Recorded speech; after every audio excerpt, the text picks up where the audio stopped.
Inilabas ni Coach Tim Cone ang mga nakikita niya sa galaw ni Japet Aguilar sa PBA at maging sa Gilas, Pilipinas.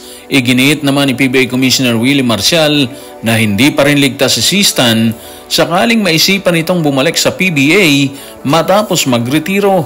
At si Coach Franco Atienza ng Converge ibinunyag ang mga sikreto sa tagumpay ni Alex Stockton na naging instrumento sa panalo ng Koponan versus Magnolia.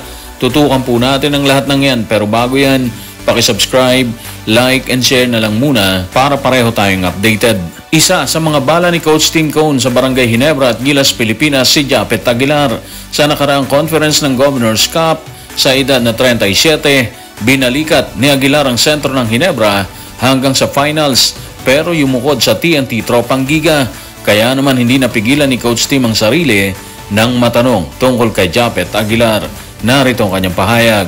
Tutukan natin si Coach Tim sa report na Ray Joble ng The Manila Times. Lagi namin siyang tinatawag na freak of nature dahil sa abilidad niyang mapanatili ang kanyang athleticism sa kabila ng kanyang edad. At ang mas maganda pa doon, parang wala ka nang makikilalang katulad niya. Si Japet walang duda, isang taong napakasarap turuan.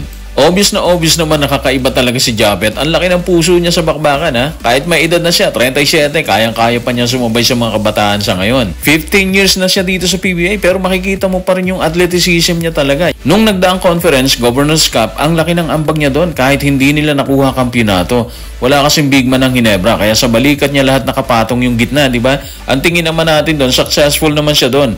Nagawa niya ng maayos ang kanyang trabaho kahit natalo sila sa TNT. Kulang na kulang kasi sila sa tao pero nakapasok pa rin sila sa finals. Nakarating pa sila sa Game 6. Of course, hindi niya kinaya mag-isa yan. Andyan naman yung teammates niya pero hindi talaga maikakaila na sobrang laki ng ambag niya doon. Muntik pa niyang talunin ng kaibigan na si Junmar sa Best Player of the Conference. Ang laki nun ha, pruweba yun na hindi bumababa ang kanyang laro kahit sobrang dami na ng kabataan na nakikipagsabayan sa kanya sa loob ng court. Kaya tama yung sinabi ni Coach Tim na freak of nature or kakaiba si Japet Aguilar. Imagine 15 years na siya dito pero solid pa rin yung laruan niya sa PBA or kahit sa Gilas, Pilipinas. Habang puro papuri ang mailalabas ni Coach Tim Cone para kay Japet Aguilar, iginiit naman ni PBA Commissioner Willie Marcial na hindi pa rin ligtas si Sistan sa kanyang tungkulin sakaling magustuhan itong bumalik sa PBA matapos itong magretiro. Narito ang kanyang paglalahad. Tutukan natin si PBA Commissioner Willie sa report ni Jonas Terrado ng Inquirer. Sabihin na natin na bumalik siya sa kanyang pagre-retiro. Kailangan pa rin niyang ilaro ang natitirang mga conference bago siya maging UFA or Unrestricted Free Agent. Maganda pag-usapan to ha kasi ayon kay Commissioner Willie, yung na-drop ng 2014 dapat nakapaglaro siya ng 21 conferences bago niya ma-enjoy ang UFA.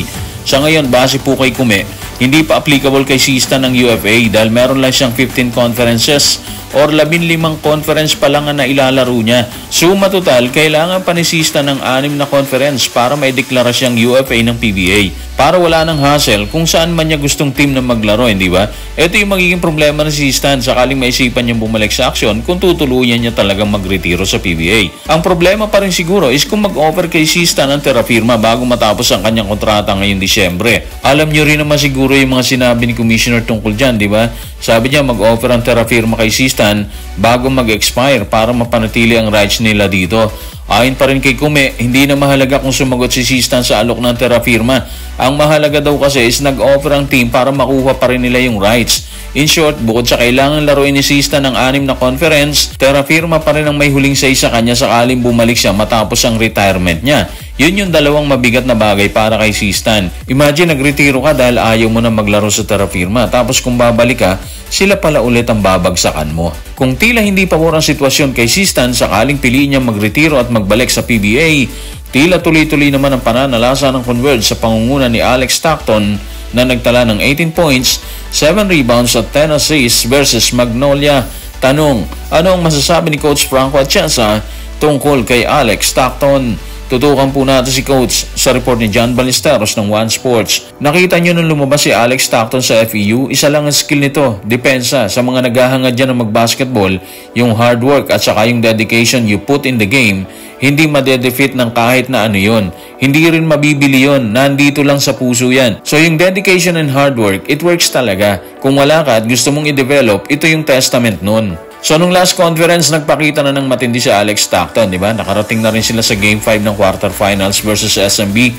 At ngayon parang sinisimulan talaga niya na gumawa ng malaking pangalan dito sa PBA. Patunay yung stats niya kagabi versus Magnolia, 18 points, 7 rebounds, 10 assists. At base kay Coach Franco Atienza, sipag ang puhunan ni Stockton bukod sa puso talaga.